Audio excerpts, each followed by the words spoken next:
मत काटो पेड़ पौधों को, अरे इनमें भी तो जान है। कि मत काटो पेड़ पौधों को, अरे इनमें भी तो जान है। ऐ मानो उनको भूल गए जिसने दिया तुम्हें जीवन दान है। ऐ मानो उनको भूल गए तुम जिसने दिया तुम्हें जीवन दान है। जी हाँ, वन महोत्सव के इस अवसर पे मैं उन्हीं पेड़ पौधों के योगदान की बात कर रही हूँ, जिनकी फलों का आनंद उठाते हैं हम, जिनकी छाँव में खुद को सहलाते हैं हम। कि जिनके फलों का आनंद उठाते हैं हम, जिनके छाँव में खुद को सहलाते हैं हम, जिनके टहनियों से झूलकर हर दुख दर्द भूलकर अपनी खुशी खुशी बचपन को बिताते हैं हम। गर्मी हो या बरसात में, दिन की दोपहरी हो या घनी रात में।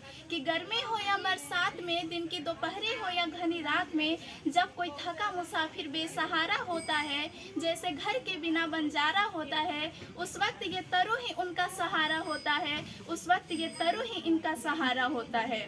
कोमलता और निर्मलता का मिलता इनसे ज्ञान है। कि कोमलता और निर्मलता का मिलता इनसे ज्ञान है। निस्वार्थ भाव से देते हैं सब कुछ, तनिक भी ना अभिमान है। गरीब हो या अमीर हो, कि गरीब हो या अमीर हो, सबसे करते प्रेम ये समान है। ऐ मानो उनको भूल गए तुम जिसने दिया तुम्हें जीवन दान है। ऐ मानो उनको भूल गए तुम जिसने दिया तुम्हें जीवन दान है। जब कभी भी हम अपने जीवन के अस्तित्व की कल्पना करते हैं या अपने जीवन के बारे में सोचते हैं, तो सबसे पहला ख्याल अपने माता पिता का आता है, जो कि स्वाभाविक है। किंतु अपने जीवन के अस्तित्व की कल्पना करते समय हम ये भूल जाते हैं कि जिस प्रकार हमारे जीवन को बनाने में हमारे माता पिता ने योगदान दिया है, ठीक उसी प्रकार हमारे जीवन को कायम बनाए रखने में इन पेड़ पौधों का अहम योगदान है। जिस प्रकार हम अपने माता पिता के बिना अपने जीवन के अस्तित्व की कल्पना नहीं कर सकते, ठीक उसी प्रकार इन पेड़ पौधों के बिना भी हम अपने जीवन के अस्तित्व की कल्पना नहीं कर सकते हैं। लेकिन जैसे जैसे तकनीकी के क्षेत्र में हम आगे बढ़ते जा रहे हैं, वैसे वैसे इन पेड़ पौधों के प्रति अपने दायित्वों को भूलते जा रहे हैं। लेकिन हर बार हम ये भूल जाते हैं कि यदि हम तकनीकी के क्षेत्र में भी आगे बढ़ रहे हैं या वैश्विक स्तर पे अपने देश का विकास कर रहे हैं, तो उनमें भी इन पेड़ पौधों का अहम योगदान है। फिर चाहे हम चिकित्सा के क्षेत्र की बात करें, फिर चाहे विज्ञान, प्रौद्योगिकी, औद्योगिकी, यहाँ तक कि यदि हम कृषि के क्षेत्र में भी बात करें, तो उनमें भी इन पेड़ पौधों का अहम योगदान है। किंतु फिर भी हम इतने स्वार्थी हो चुके हैं कि अपने चंद फायदों के लिए इन पेड़ पौधों को क्षति पहुंचाते हैं। लेकिन इन पेड़ पौधों को क्षति पहुंचा के सच कहें तो हम खुद को खतरे में डाल रहे हैं, क्योंकि इतिहास इस बात का गवाह है कि प्रकृति के साथ जब जब खिलवाड़ किए हैं उसका सजा हम पाए हैं। कि प्रकृति के साथ जब जब खिलवाड़ किए हैं उसका सजा हम पाए हैं। अपनी ही गलतियों से अपनों को गंवाए हैं, जिसका जीता जागता उदाहरण कोरोना जैसी महामारी, जिसका भयानक मंजर हमने, आपने और सबने देखा था, जिसने सिर्फ एक देश में नहीं बल्कि पूरे विश्व में तबाही मचा दिया था। न जाने कितने लोगों ने अपनों को गंवाया था, जिसमें लाखों नहीं बल्कि करोड़ों की संख्या में लोग ऑक्सीजन की कमी से अपनी जान तक गंवा दिए। और क्यों नहीं होगा ऑक्सीजन कम जब वनों को ही काट डालेंगे हम।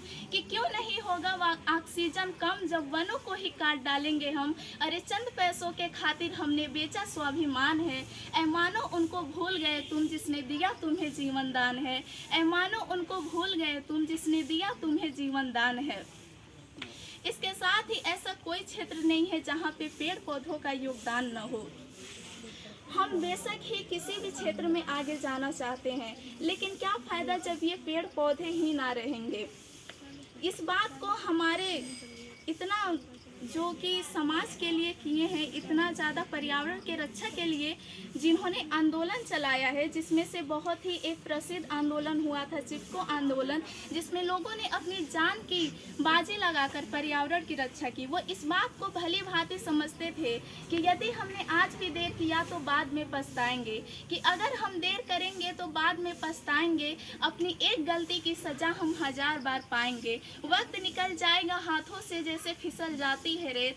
कि वक्त निकल जाएगा हाथों से जैसे फिसल जाती है रेत। और कहते हैं कि अब पछताए क्या होगी जब चिड़िया चुन गई खेत। अब पछताए क्या होगी जब चिड़िया चुन गई खेत। कि पीएम मुनसे ने वन महोत्सव की शुरुआत किया था और उन्होंने भी इस मुद्दे को भली भांति समझा था कि यदि हम आज नहीं सुधरेंगे तो हमारी आने वाली पीढ़ियों को और हमें बहुत सी कठिनाइयों का सामना करना पड़ेगा, जिसके लिए उन्होंने वन महोत्सव की शुरुआत किया था। किंतु ज़्यादातर ऐसा देखा जाता है कि हम वन महोत्सव के समय अपने कर्तव्यों को तो निभाते हैं, किंतु बाकी के दिन अपने कर्तव्यों को भूल जाते हैं। हम एक दिन पेड़ पौधों को लगा देते हैं और बाद में उन्हें बचाना भूल जाते हैं। इस वन महोत्सव के अवसर पे मैं फिर से समस्त देशवासियों से ये अपील करती हूँ कि हम पेड़ों को जितना लगा रहे हैं उससे कई गुना ज़्यादा ज़रूरी है कि हम पेड़ों को कितना बचा रहे हैं, क्योंकि यदि हम एक पेड़ लगाते हैं तो उसके बदले में 10 पेड़ काटे जा रहे हैं। तो इसलिए हम जितना पेड़ों को लगाने का प्रयास कर रहे हैं उससे ज़्यादा हमें पेड़ों को बचाने का प्रयास करना चाहिए और इस पर्यावरण को स्वच्छ रखने के लिए अपना अहम योगदान देना चाहिए। अपने वाक्यों के अंत में मैं बस इतना ही कहूँगी कि साल में एक बार वन महोत्सव हम मनाते हैं, हम मनाते हैं, पर्यावरण के प्रति अपने कर्तव्यों को निभाते हैं, खाकर कसम पर्यावरण की रक्षा की, कि लेकर शपथ पर्यावरण की रक्षा की, फिर पेड़ों को काटते वक्त हम क्यों भूल जाते हैं। आओ मिलकर वादा करें, वर्ष में एक रोज नहीं हर रोज वन महोत्सव मनाना है। पेड़ों को जितना लगाएंगे उससे कई गुना ज़्यादा बचाना है। और है अपना भारत महान तो इसकी महानता सबको दिखाना है। अपना भारत महान तो इसकी महानता सबको दिखाना है। धन्यवाद।